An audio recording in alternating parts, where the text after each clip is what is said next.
Hyperconjugation is the fourth type of electron delocalization which we are going to do. हमने तीन कर लिए. First हमने इंडक्टिव इफेक्ट कर लिया था जो सिंगल बॉन्ड में होता है. सेकेंड हमने इलेक्ट्रोमैग्नेटिक इफेक्ट कर लिया जो C डबल बॉन्ड C और C डबल बॉन्ड O के बीच में होता है. थर्ड हमने रेजोनेंस इफेक्ट किया जिसमें स्पेशली कंजुगेटेड मॉलिक्यूल्स प्रेजेंट होने जरूरी है. Conjugated molecules means it should have alternate single and double bonds. ठीक है. Now the fourth type we are going to do today, that is known as hyperconjugation. Hyperconjugation is also known as no bond resonance.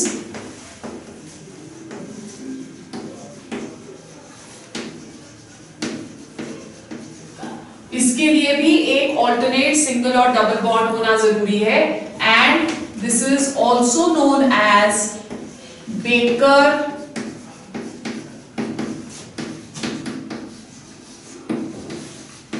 Natha effect. ठीक है? It is also known as Baker-Natha effect. Now, how does this hyperconjugation come into being? This basically, as I just told you, कि it should have a single and a double bond. अगर suppose ये हमारा molecule है, ठीक है? यहाँ पे hydrogen है, यहाँ पे भी हाइड्रोजन है और यहाँ पे भी हाइड्रोजन है और इसकी भी आप बैलेंसी पूरी करोगे तो एक हाइड्रोजन प्रेजेंट रहेगा इसके पास. Okay. Now in this case, double bond के जो पाई इलेक्ट्रॉन्स हैं वो किस साइड को शिफ्ट होने चाहिए? कल किया था हमने राइट की लेफ्ट. सूर्यांश राइट की left. Right. Why right? Because it has less number of electron releasing groups. ठीक है. So अब ये अगर यहाँ शिफ्ट हो जाएगा, so यहाँ से ये वाला बॉन्ड यहाँ शिफ्ट हो जाएगा. So जो हमारे पास इसका रेजोनेटिंग स्ट्रक्चर बना या इसका लोकलाइजेशन की वजह से स्ट्रक्चर बना, that is going to be this,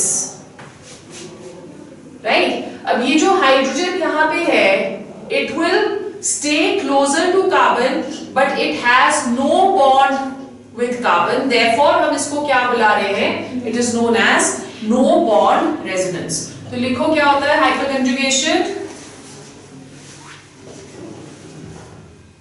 This type of electron release by alkyl group attached to unsaturated group, unsaturated group is called hyperconjugation.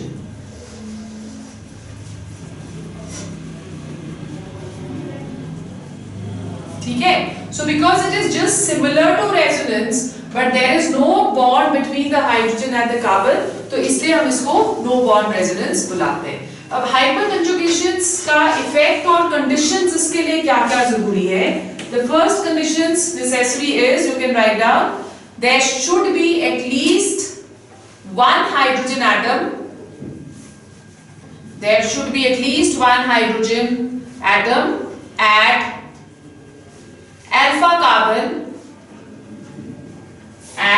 alpha carbon with respect to C double bond C. ठीक है. So अगर ये C double bond C है तो इसमें alpha carbon is this alpha carbon should have at least one hydrogen to show no bond resonance. अगर यहाँ पे हाइड्रोजन प्रेजेंट नहीं होता है तो no bond resonance भी एग्जिस्ट नहीं कर सकती. ठीक है. So alpha with respect to C double bond C should have one hydrogen. Second, greater the number of CH bonds, greater the number of CH bonds at alpha carbon, greater will be the electron release and greater is the resonance effect. Yeah, greater is hyperconjugation. What does this mean? कि अगर suppose हमारे पास एक molecule है CH3CH double bond CH2, ठीक है, ये इसमें alpha carbon atom कौन सा हुआ? This one, this is the alpha carbon atom. इस अल्फा कार्बन एटम्स के पास 3 हाइड्रोजन्स प्रेजेंट है, तो ये हाइपर कंजुगेशन शो करेगा। ओके, नाउ लेट्स सब्स्टिट्यूट इस एक हाइड्रोजन को with one methyl group.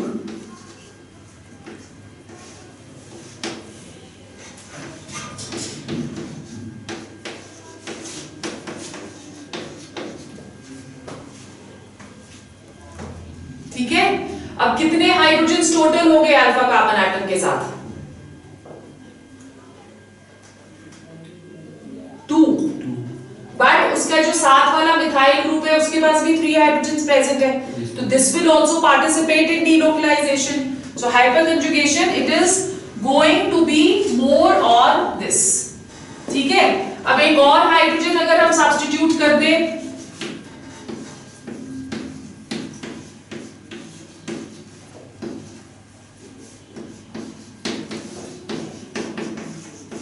this will have more hyperconjugation। और अगर इस हाइड्रोजन को भी हम सब्स्टिट्यूट कर दें,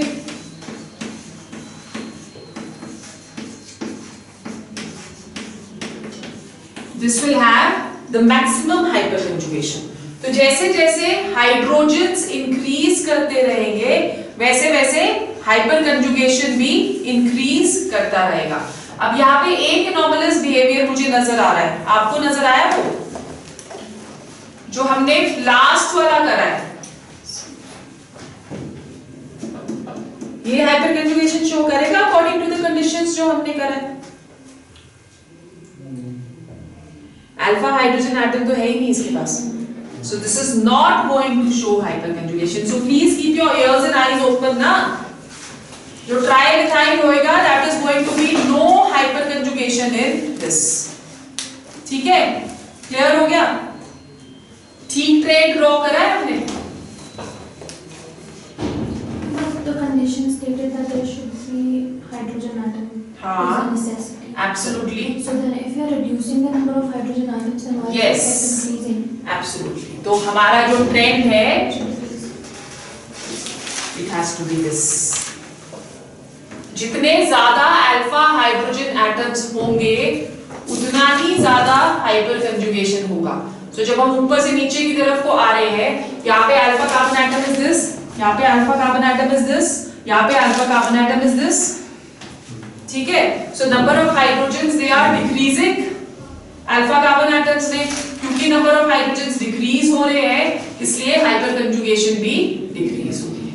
और जब ट्राइमिथाइल हम ले रहे हैं it does not show any hyper conjugation.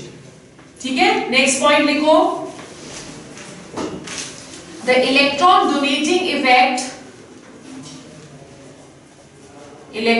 donating effect of methyl group in toluene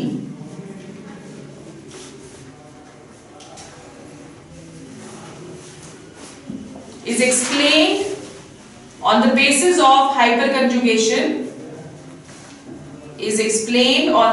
of hyperconjugation, therefore making the carbon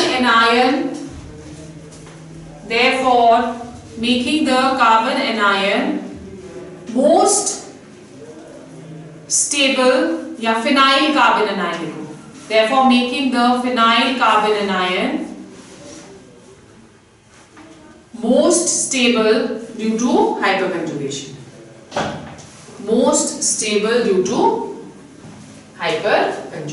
ठीक है, सो अब हमने 4-5 इफेक्ट्स पढ़ लिए, 4 इफेक्ट्स पढ़ लिए, उसके बेसिस पे हम समराइज करेंगे कुछ conditions based on the 4 effects.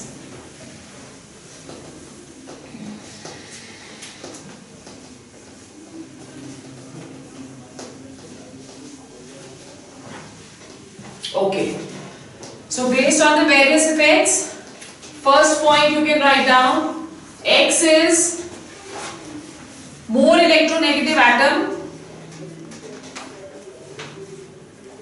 more electronegative atom than Y. अगर सपोज हम दो मॉलिक्यूल्स ले रहे हैं, one is HX and one is HY, and first में we are saying that X is more electronegative than Y. ठीक है? So in that case जो एसिडिक स्ट्रेंथ होगी वो किस तरह से हम करते हैं, HF that is going to be most acidic. ठीक है? उसके बाद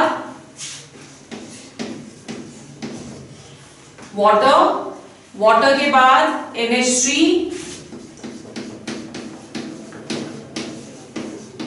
और NH3 के बाद CH4, right? Because when we are seeing over here, fluorine सबसे ज्यादा इलेक्ट्रोनेगेटिव हो गया, so it is going to be most acidic. Oxygen उससे कम इलेक्ट्रोनेगेटिव है, ठीक है? नाइट्रोजन उससे कम इलेक्ट्रोनेगेटिव है और कार्बन इन सब में सबसे कम इलेक्ट्रोनेगेटिव है. So acidic strength will keep on decreasing as we take this strength. ठीक है? Second point, on the basis of bond strength of H and X, ठीक है, उसके बेसिस पे अगर हम एसिडिक कैरेक्टर करेंगे तो HI जो है वो सबसे स्ट्रॉन्गेस्ट एसिड होगा, because bond dissociation energy of HI that is going to be least. ठीक है? फिर उसके बाद HBr, उसके बाद HCl and HF is going to be least acid. ठीक है? Then number 3, if X is a group bearing more electronegative atoms,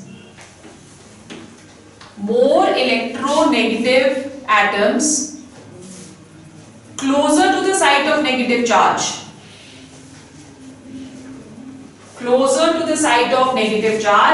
तो एसिडिक स्ट्रेंथ कैसे डिक्रीज करेगी? CCl3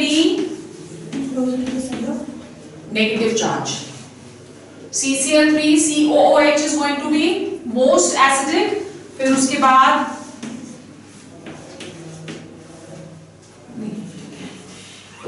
CHCl2 COOH, उसके बाद CH2Cl COOH, ठीक है, और उसके बाद CH3COOH. So this is going to be the acidic strength of oic acids. अगर इलेक्ट्रॉन withdrawing group present होता है तो we had studied, तो उसका acidic character ज्यादा होता है. और अगर इलेक्ट्रोनेगेटिविटी डिफरेंस के बेसिस पे देखेंगे तो क्लोरीन की जगह if fluorine is present that is going to be more acidic.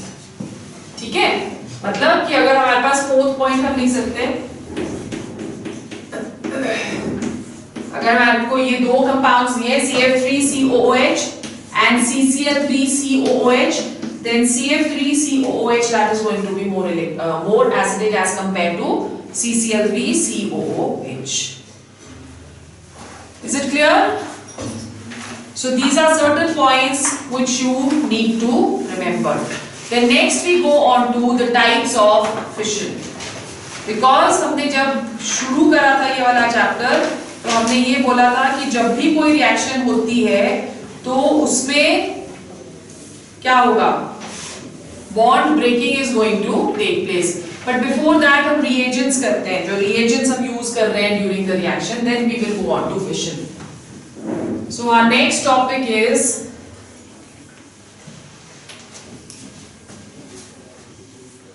The kind of reagents which are present. reagents क्या होते हैं? reagents are those species जो कि एक रिएक्शन को कैरी करने में हेल्प करते हैं या एक रिएक्शन को प्रोग्रेस करने में हेल्प करते हैं. The reagents, they are of three types. The first one, they are known as electrophiles. Right? Electrophiles क्या हुए?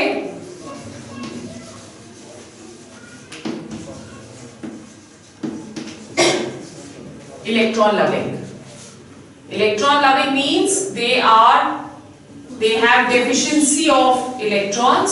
They are of two types. One,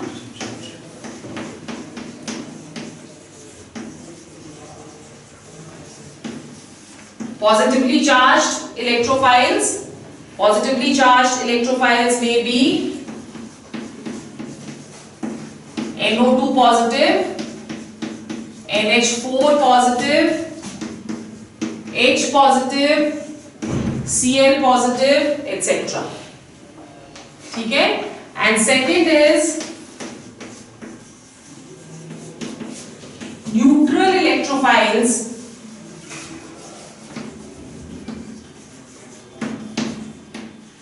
Having deficient octet, which means it has less than 8 electrons in its outermost shell. For example, SO3,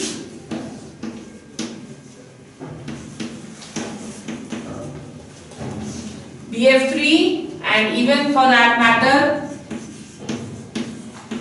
AlCl3. The second kind of reagents, they are known as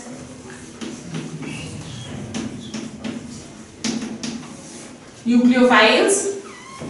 Nucleophiles are nucleus loving species.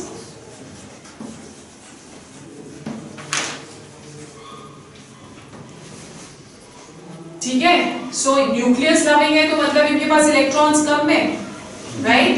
So they may be electron ज्यादा है. Nucleus loving means they have more of electrons. So they may be negatively charged, as for example OH negative, Cn negative,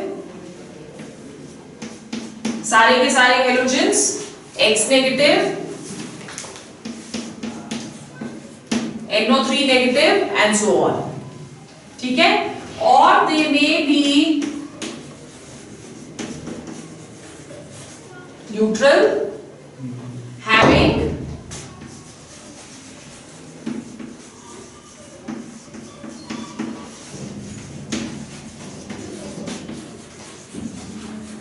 excess electrons या a lone pair of electrons. For example, ammonia. ठीक है? फिर उसके बाद और water,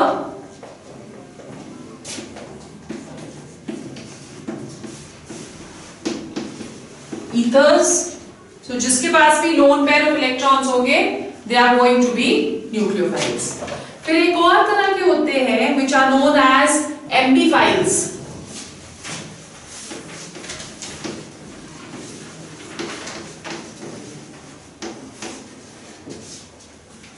Which are known as ampiphiles. क्या होते हैं? Because we know what electrophiles and nucleophiles is. This is a new word. तो लिखो क्या होते हैं ampiphiles. Ampiphiles have electron attracting and electron repelling sites, having a dual nature. Having a dual nature. ठीक है? As for example, in case of water, both are present. So water का जो structure है, that is going to be this, right? So जब हम लोग यहाँ पे lone pair of electrons present है, so ये हमारा क्या होगा? Nucleophilic site.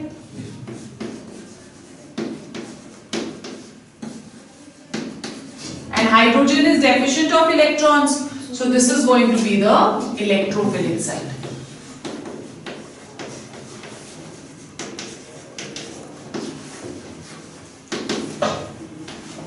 Nucleophilic site and electrophilic site. So इसको हम लोग क्या बुलाते हैं? They are known as ampiphiles.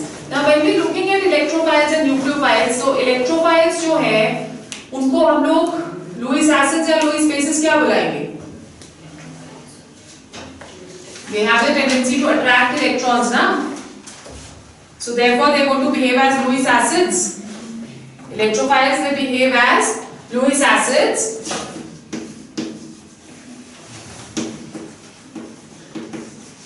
Or nucleophiles behave as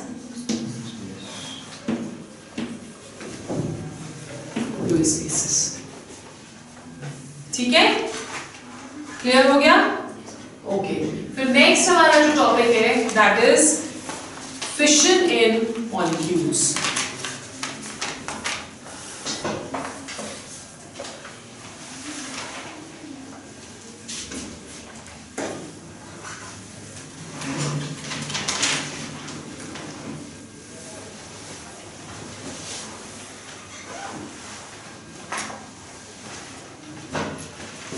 Fission means breaking of a bond.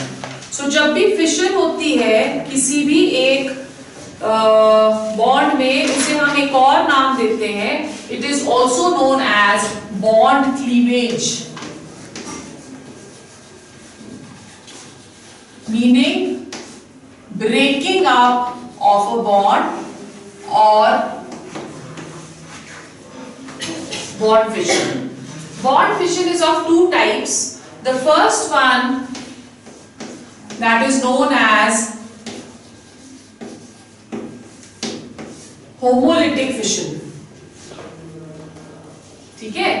Homolytic fission का मतलब क्या हुआ? Homo means same. So fission in this case is going to take place in such a manner कि जो shared pair of electron है, जब उसको हम break करेंगे तो one electron goes to each species, right? So if in case we have a bond between A and B, ये bond बनता है दोनों की शेयरिंग से, दोनों इलेक्ट्रॉन्स की शेयरिंग से.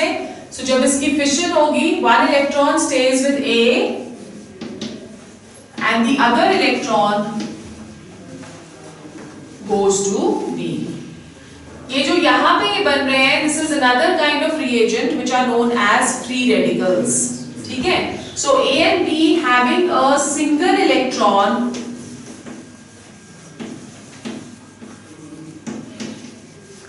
are known as free radicals. Okay? ये जो free radicals होते हैं, they are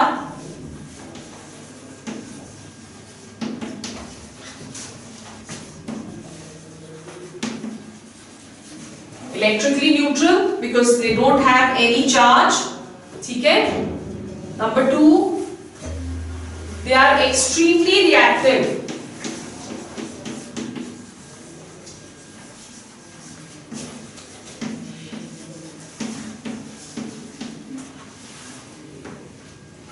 They are extremely reactive. ठीक है? And the reactivity order is, सबसे ज्यादा जो reactive होंगे that is going to be the allyl. नहीं, sorry, stable होंगे that is going to be allyl. So जो मैं अभी लिख रही हूँ that is going to be order of stability. इसी order of stability के basis पे reactions that are going to take place. Order of stability is inversely proportional to order of reactivity. जितना ज़्यादा stable, उतना कम reactive. So allyl is going to be most stable.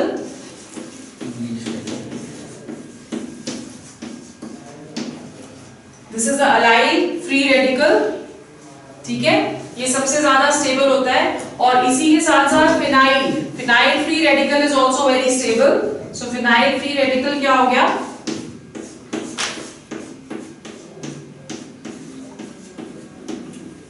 These two have equal stability. ठीक है? इसको किसी आपके उसमें question paper में इस तरह से भी लिखा आ जा सकता है. So don't get confused. This and this is the same. Okay, this is going to be most stable. फिर उसके बाद आ गया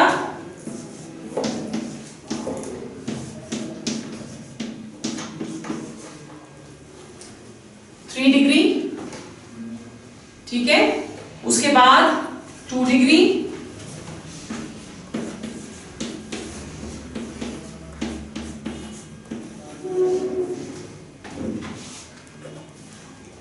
ठीक है? 2 डिग्री के बाद 1 degree,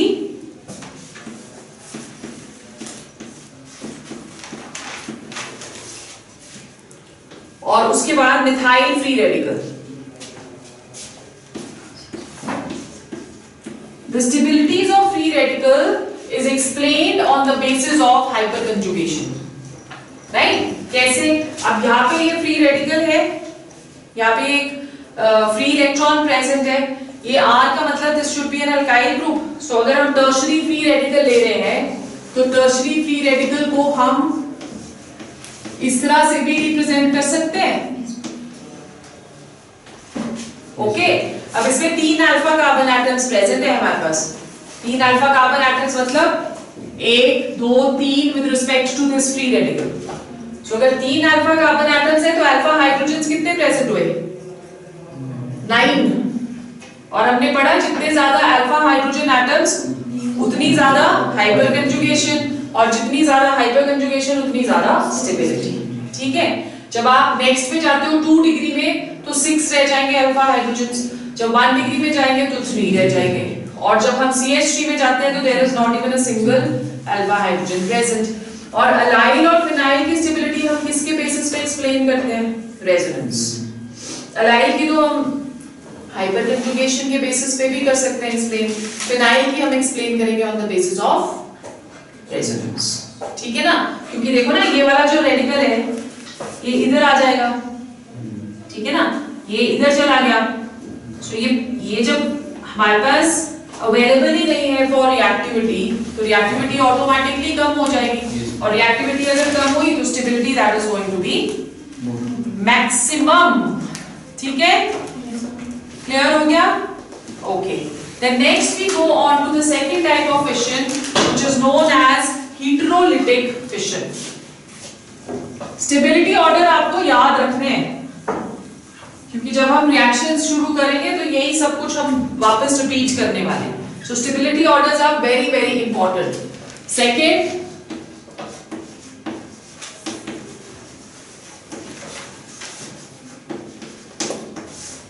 heterolytic fission. Now in case of heterolytic fission what is going to happen?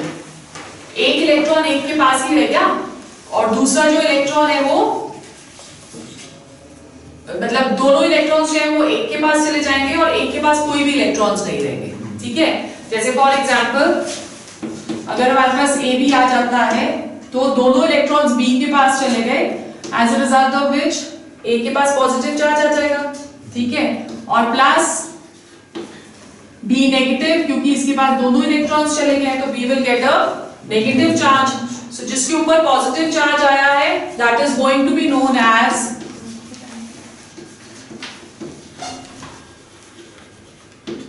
Carbocation, right? और इसको हम क्या बुलाएंगे?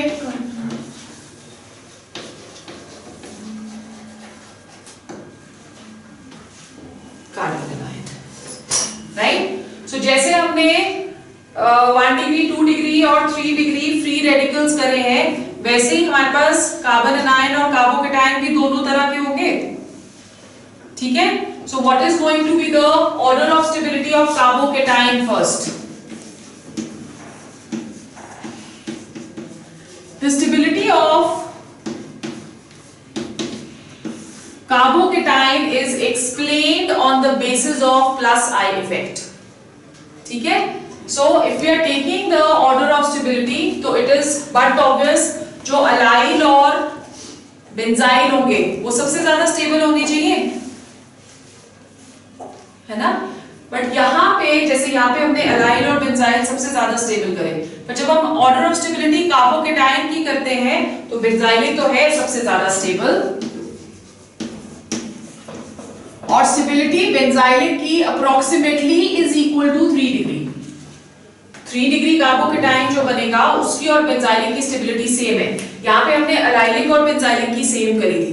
3 डिग्री से कम स्टेबिलिटी है अलाइलिक की। Allylic is this only, but यहाँ पे इसकी जगह there is going to be a positive charge. ठीक है, so this is allylic.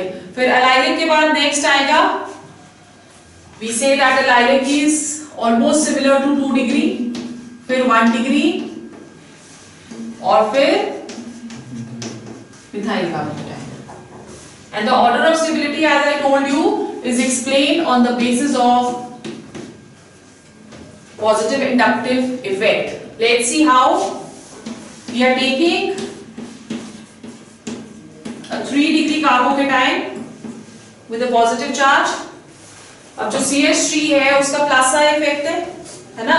So ये क्या करेगा, ये अपना इलेक्ट्रॉन यहाँ देगा, ये अपना इलेक्ट्रॉन यहाँ देगा और ये भी अपना इलेक्ट्रॉन यहाँ देगा. तो पॉजिटिव चार्ज को न्यूट्रलाइज करेगा. तो जब न्यूट्रलाइज हो गया तो उसकी रिएक्टिविटी ऑटोमेटिकली कम हो गई and stability that is going to increase.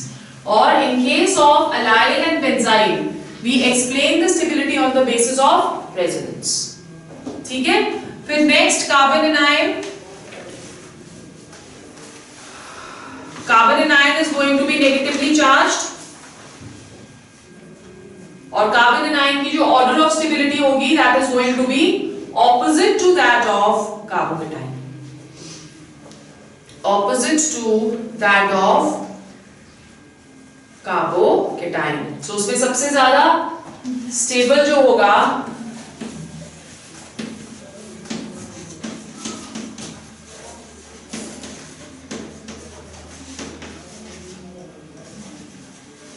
of carbon anion,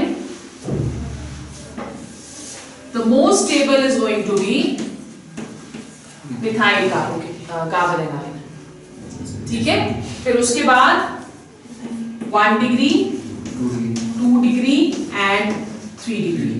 minus I effect के बेसिस पे हम इसकी स्टेबिलिटी को एक्सप्लेन करते हैं. बट बेंजाइल और अलाइल यहाँ पे भी ज्यादा स्टेबल होंगे बिकॉज ऑफ रेजोनेंस. ठीक है. सो बेंजाइल और allyl they are going to be stable. एक पॉइंट इसमें लिखो, इलेक्ट्रॉन डोनेटिंग ग्रुप्स,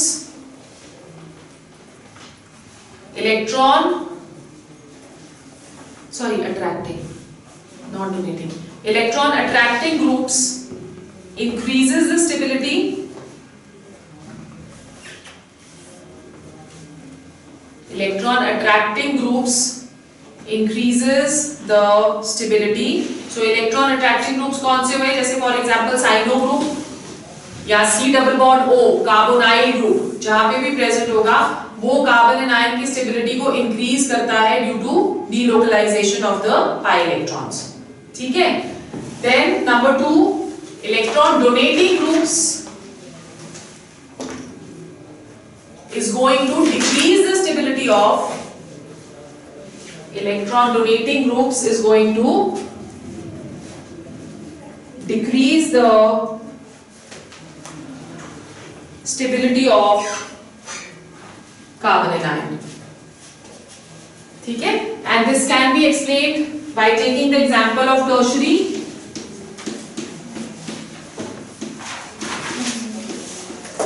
यहाँ पे नेगेटिव चार्ज आ गया ना, ये इलेक्ट्रॉन रिलीजिंग ग्रुप्स हैं, इलेक्ट्रॉन्स रिलीज करेंगे. तो अगर ये इलेक्ट्रॉन रिलीज कर रहे हैं तो electron density on the carbon will increase further, as a result of which इसकी रिएक्टिविटी भी इंक्रीज हो जाएगी. ये सारे इसके ऊपर नेगेटिव के ऊपर डाल रहे हैं ना इलेक्ट्रॉन्स अपने, तो इसकी जो स्टेबिलिटी है वो भी इंक्रीज हो जाती है. ठीक है. Have you understood? So this is your chapter I guess. Hyperconjugation भी हमने कर लिया.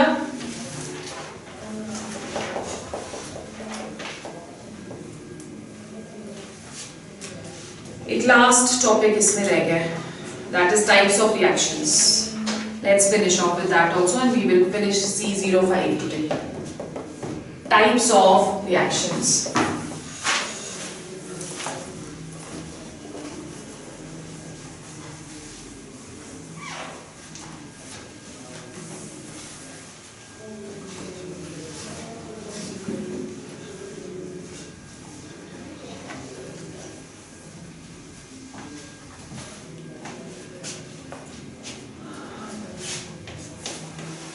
Depending upon the attacking reagent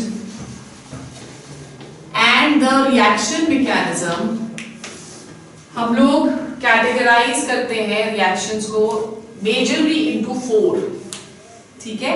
The first one which we are going to do today, that is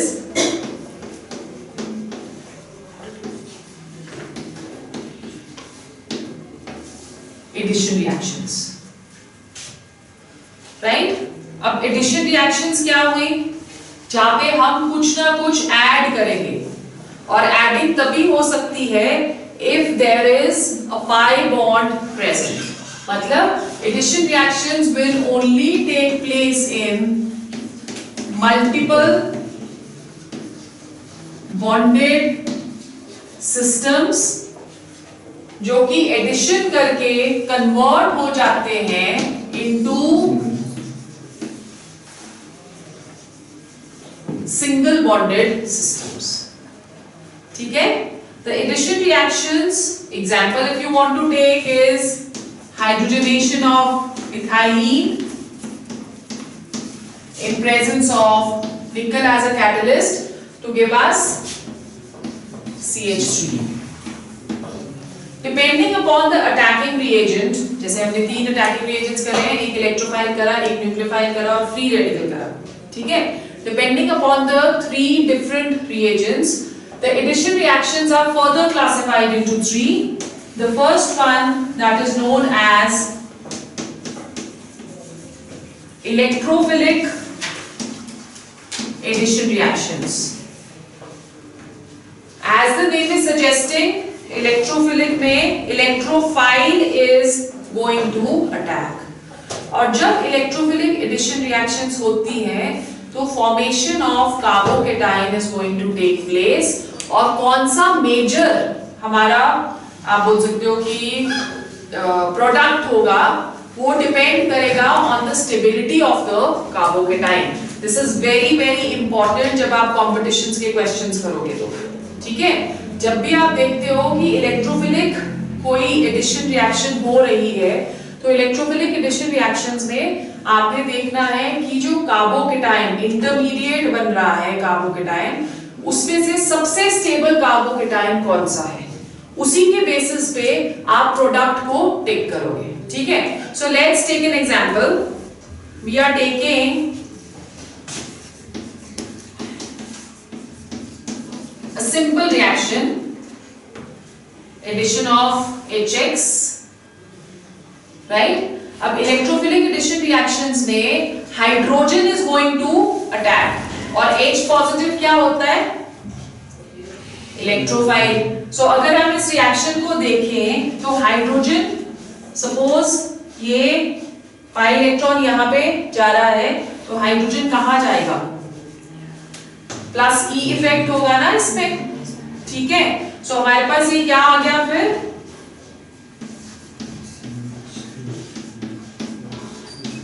CH3. In this case it is easy because it is a symmetrical molecule. So symmetrical molecule में चाहे आप यहाँ H लगा दो चाहे आप यहाँ H लगा दो, कोई फर्क नहीं पड़ता. अगर हम unsymmetrical लेते हैं तो unsymmetrical में Markovnikov rule फॉलो होगा ना. unsymmetrical हम ले रहे हैं जैसे for example CH3 CH double bond CH2, right? हम HX इसमें ऐड कर रहे हैं तो according to the Markovnikov rule X will attack at the carbon atom with lesser number of hydrogens. So जो प्रोडक्ट आना चाहिए, यही पढ़ा है हमने. पर ऐसा क्यों होता है? Why this is happening? Markovnikov rule क्यों फॉलो होता है? That is according to the mechanism of the reaction. हमने पढ़ा था कि delocalization of pi electron इसमें होगी, अभी हमने पढ़ा था ना ये. अब जब delocalization of pi electrons इसमें होती है तो वो जो pi electron है वो किस तरफ को ट्रांसफर होते हैं? जिस तरफ less number of electron releasing groups are present. ठीक है ना? सो मतलब कि अगर हम इसका कार्बोकेटाइन बनाएं या इस पे डीलोकलाइजेशन शो करें तो delocalization should happen like this.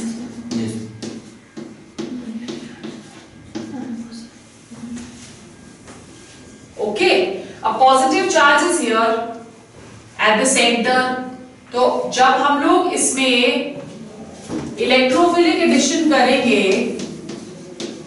तो इलेक्ट्रोफाइल अटैक करेगा इस कार्बन एटम के ऊपर और एक्स अटैक करेगा एट दिस कार्बन एटम। सो हमारे लिए सबसे पहले इन्वेस्टिगेट करना जरूरी है कि हमारे पास कार्बोकेटायन कौन सा सबसे ज्यादा स्टेबल बन रहा है। समटाइम्स जब हम कार्बोकेटायन देखते हैं या हम रिएक्शन देखते हैं तो देखने से हमें लगता है कि product, because we are in a hurry, तो प्रोडक्ट हमें लगता है कि सडनली यही वाला बनना चाहिए, ठीक है।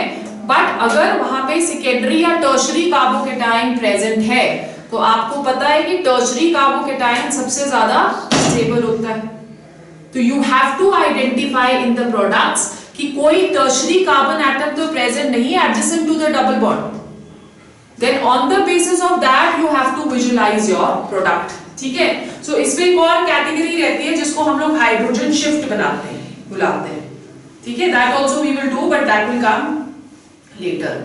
तो you have to, what do you have to see over here कि कार्बोकेटायंस जो बन रहे हैं वो स्टेबल कार्बोकेटायन कौन सा बनता है, उसके बेसिस पे आपने प्रोडक्ट को विजुअलाइज करना है, ठीक है। अच्छा, इसमें दिया हुआ है उसको it is known as 1,2 hydride shift. So let's take an example to show what is 1,2 hydride shift. We are taking a compound methyl 1,2 methyl shift और 1,2 हाइड्राइड शिफ्ट, दो चीजें इसमें होती है, ठीक है। So we are taking this compound CH3CH,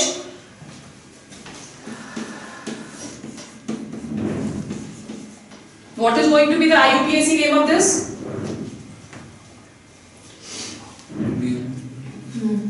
1,2,3 methyl butene, ठीक है।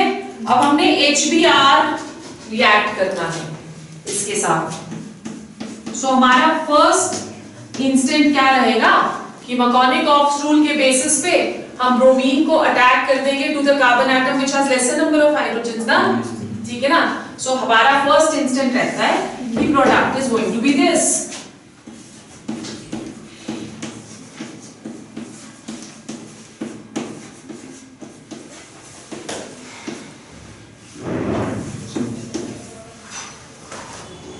ठीक है, first reaction is going to be this only, but in this case if you look at the carbocation, तो कार्बोकेटायन जो स्टेबल बनेगा that is going to be this because of 2 methyl groups present. बनता ये भी है but this is going to be the minor product, ठीक है। सो इसमें मेजर ये वाली रिएक्शन में काफी कंफ्यूजन रहती है और ये रिएक्शन एक जरूर आती भी है। सो इसमें जब हम लोग मेजर प्रोडक्ट बनाएंगे तो major product that is going to be what,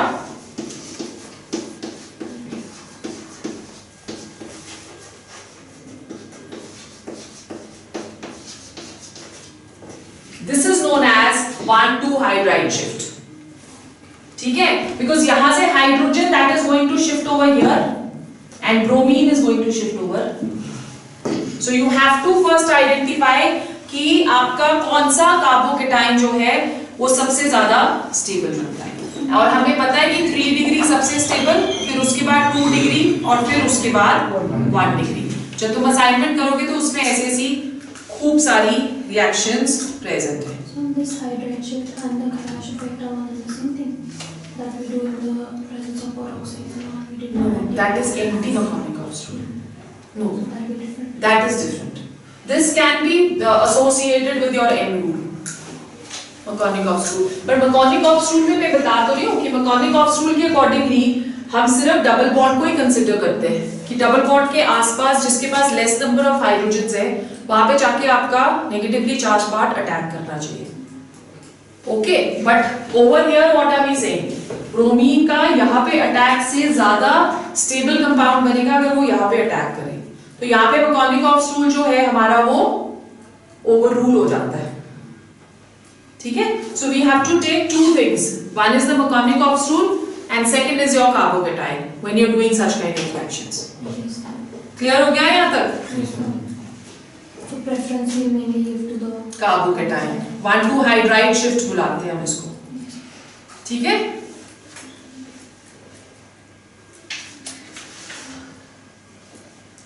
चलो आज यहीं तक करते हैं। Thank you ma'am.